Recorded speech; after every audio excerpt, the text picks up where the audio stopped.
السلام علیکم ورحمۃ اللہ وبرکاتہ۔ ناظرین کرام، اس ٹائم ایک ویڈیو بہت زیادہ وائرل چل رہی ہے کہ شہاب کا حج کے لیے پیدل جانا۔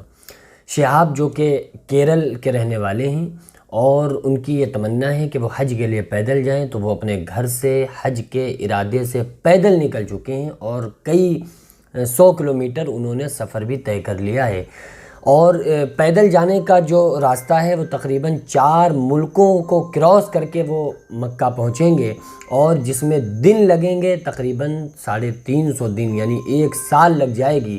وہ اگلی سال 2023 میں حج کے موقع پر مکہ پہنچیں گے، جو لوگوں کے کہنے کے مطابق۔ تو اس طرح سے پیدل سفر کرنے جانا، حج کے لیے نکلنا، یہ ٹھیک ہے یا غلط ہے؟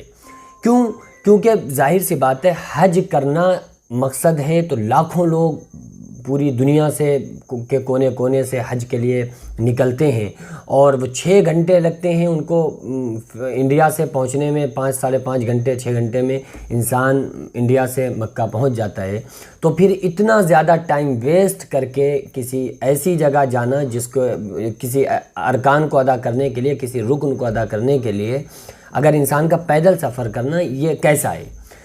یاد رکھیے کہ اگر کوئی انسان عاشق ہے اور عاشق رسول ہے، یا اس کو حج کرنے کا ایک شوق ہے، تو ظاہر سی بات ہے کہ عاشق کی جو سچا اور پکا عاشق ہوتا ہے، تو اس کا جو رویہ، طور و طریق ہوتے ہیں وہ بہت ہی زیادہ علیحدہ ہوتے ہیں۔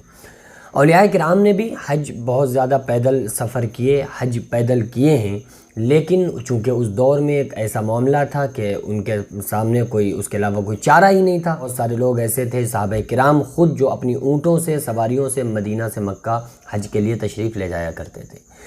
تو اس چیز کو کوئی بھی فیصلہ کرنے میں بہت زیادہ انسان کا ذہن ہینگ ہو جائے گا۔ کیونکہ ایک طرف ہم دیکھ رہے ہیں کہ بھئی حج کرنے کے لیے پوری سال ویسٹ کرنا، اور اس سال میں انسان عبادت کر سکتا ہے، غوشے میں بیٹھ کے اللہ کی بندگی کر سکتا ہے، اور یہ تو سمجھ میں آتا ہے کہ انسان وہاں چلا جائے، 1 سال کے لیے وہاں رہنے لگے، ویزا لے لیا اس نے، 1 سال وہیں گزار دی، یہ تو سمجھ میں آتا ہے۔ اس کے علاوہ کسی اللہ کی یاد میں، کسی غوشے میں، جنگل میں نکل جانا، اللہ کی عبادت کے لیے خاص ہو جانا، یہ بھی سمجھ میں آتا ہے۔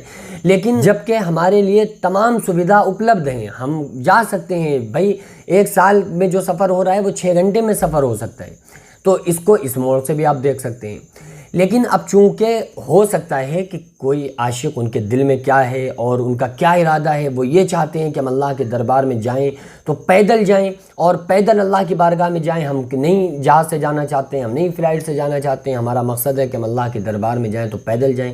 کیونکہ بہت سارے بزرگان دین نے پیدل حج کیے ہیں، یہ بات الگ ہے کہ وہ مجبوری کے تحت کیے ہیں، کہ کوئی سواری نہیں تھی تو وہ پیدل حج کیے، یہ بات الگ ہے۔ اب یہ ڈیپینڈ ہے اللہ رب العالمین کے فیصلے پر۔ کیوں؟ اللہ کے نبی صلی اللہ علیہ وسلم نے فرمایا، ان اللہ لا ينظر الى اجسامکم ولا الى صورکم، اللہ تعالیٰ تمہاری شکلوں صورتوں کو نہیں دیکھتا ہے، ولکن اللہ ينظر الى قلوبکم، بلکہ اللہ تعالیٰ تمہارے دلوں کو دیکھتا ہے۔ تو شہاب صاحب کے دل میں کیا ہے، ان کا دل کیا کہہ رہا ہے، یہ اللہ ہی بہتر جانتا ہے، اور اللہ تعالیٰ ہی ہے فیصلہ کرنے والا۔ جو میں نے یوٹیوب کھولا تو تمام ان کے سپورٹ میں بھی بہت زیادہ لوگ، اور کچھ لوگوں کو میں نے دیکھا کہ اس کو یہ کہنا کہ بھائی یہ کون سی بات ہے، آپ پیدل کے بجائے آپ ویسے بھی جا سکتے ہیں۔ اس قسم کی الگ الگ باتیں سننے کو مل رہی ہیں۔ تو اچھی طرح سے سمجھ لیجئے، اگر ان کا یہ عشق ہے اور یہ ہے کہ بھئی ہم حضور کی بارگاہ میں، اللہ کی بارگاہ میں جائیں پیدل، ہمارا دل نہیں گواہی دے رہا ہے کہ ہم جہاز سے اڑ کے جائیں، تو اگر یہ کوئی ان کا اندرونی مسئلہ ہے تو اللہ تعالیٰ ان کی نیت کو جانتا ہے، اللہ ہی فیصلہ کرے گا، اور لہٰذا ان کے لیے کسی قسم کا نگیٹو سوچ ہم نہ رکھیں۔ ہم کون ہوتے ہیں کسی کے بارے میں نگیٹو سوچ رکھنے والے؟ ہم بس یہ دعا کرتے ہیں کہ اللہ رب العالمین اگر ان کی یہ نیک نیتی ہے تو اللہ تعالیٰ ان کی اس نیک نیتی پر ان کو اجر و ثواب عطا فرمائے، اور ان کے حج کو اپنی بارگاہ میں قبول فرمائے، اور ان کی حفاظت فرمائے۔ اللہ تعالیٰ اس سفر میں ان کے لیے آسانیاں پیدا فرمائے۔ کیونکہ یہ جو سفر ہے، چپے چپے اور گلی گلی، کوچے کوچے، یہ ایک بڑا ہی خطرناک راستوں سے جانے والا ایک سفر ہے۔ حالانکہ بہت بہترین سفر ہے، مکہ اور مدینہ سے بہترین سفر کون سا ہو سکتا ہے، لیکن اس سفر میں بہت زیادہ پریشانیاں، مصیبتوں کا سامنا بھی ان کو کرنا پڑ سکتا ہے۔ اللہ رب العالمین سے دعا ہے کہ اللہ تعالیٰ ان کے جان مال آبرو کی حفاظت فرمائے، ان کی اس نیک نیتی پر ان کو ثواب عطا فرمائے، اللہ تعالیٰ ان کے حج کو اپنی بارگاہ میں قبول فرمائے، ان کے حج کے توسل سے اللہ تعالیٰ ان کے تمام لوگوں کو، ان کے والدین کو اس کا صلہ اجر عطا فرمائے۔ ہم دعا ہی کر سکتے ہیں، آپ لوگ بھی ان کے لیے دعا کریں کہ اللہ تعالیٰ ان کی جان مال کی حفاظت فرمائے اور اللہ تعالیٰ ان کے حج کو اپنی بارگاہ میں قبول فرمائے۔